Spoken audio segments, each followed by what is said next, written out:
1, 2, 3,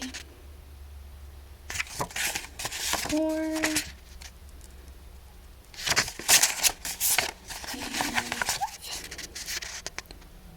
okay.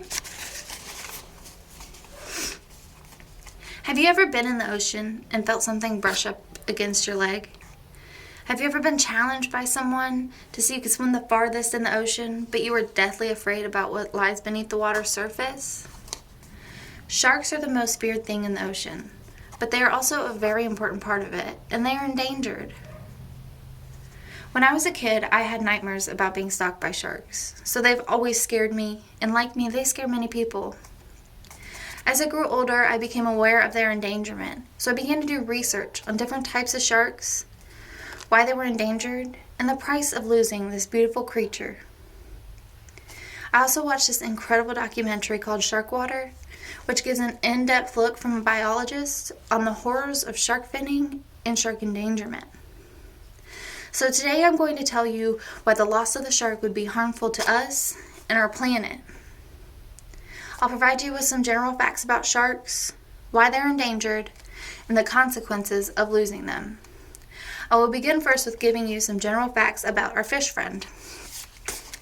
Sharks are a type of fish that live in salt water, and National Geographic says that they can have a weight of less than 1 ounce, but they can also weigh up to 20.6 tons, which is roughly the weight of 12,800 bricks.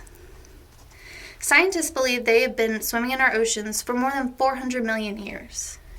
And during this time, they've evolved into more than 500 different species. Sharks have multiple rows of teeth that fall out and grow back routinely. It's definitely safe to say we don't know everything there is to know about sharks because they dwell in the unknown, the vast ocean.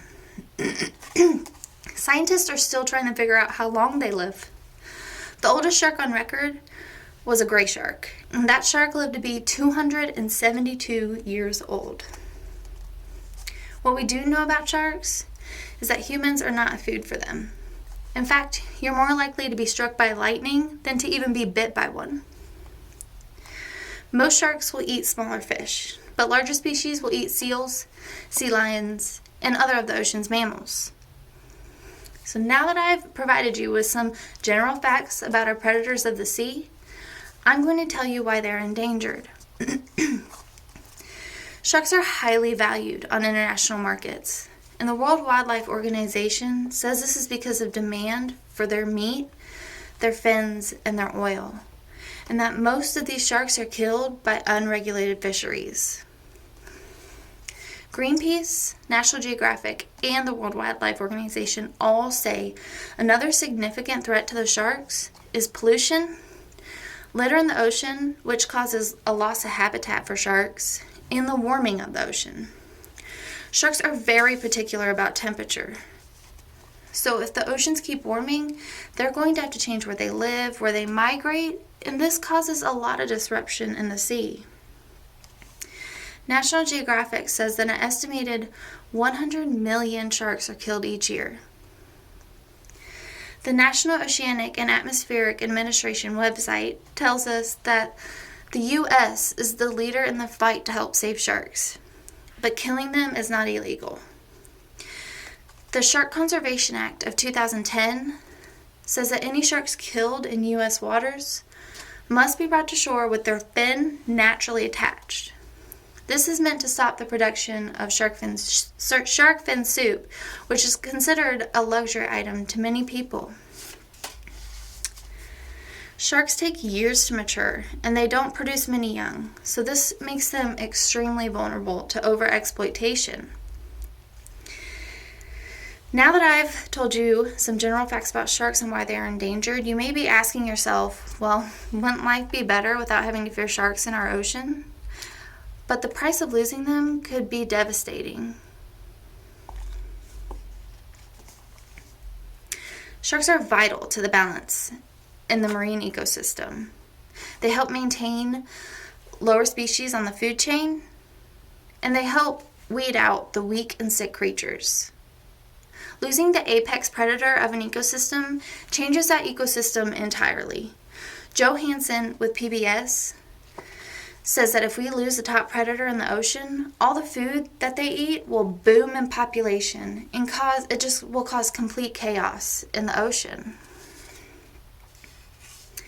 Now, it's hard to predict exactly what would happen to our ocean if the shark goes extinct, but the ocean is vital to our survival on Earth, and that makes the shark a vital part of our survival as well. And even after all the research I did and all I've said, I'm still afraid of sharks.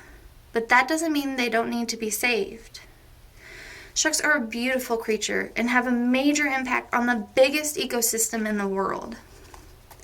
Now, as a result of telling you some facts, telling you why they aren't endangered, and telling you the consequences of losing them might be, you may be asking yourself, well, what can I do to help? There are many things you as an individual can do, like donate to organizations that support conservation efforts, reduce your use of plastic, or even ask your local supermarket to use paper bags, because by reducing the amount of plastic in our ocean, we can help with the loss of habitat for the sharks. Lastly, you can write Congress and voice your concerns. I encourage all of you to do at least one of the options I suggested to help save the sharks. Rob Stewart, the biologist from the documentary Shark Water that I mentioned before, said, "Conservation is the preservation of life on Earth, and that above all else is worth fighting for."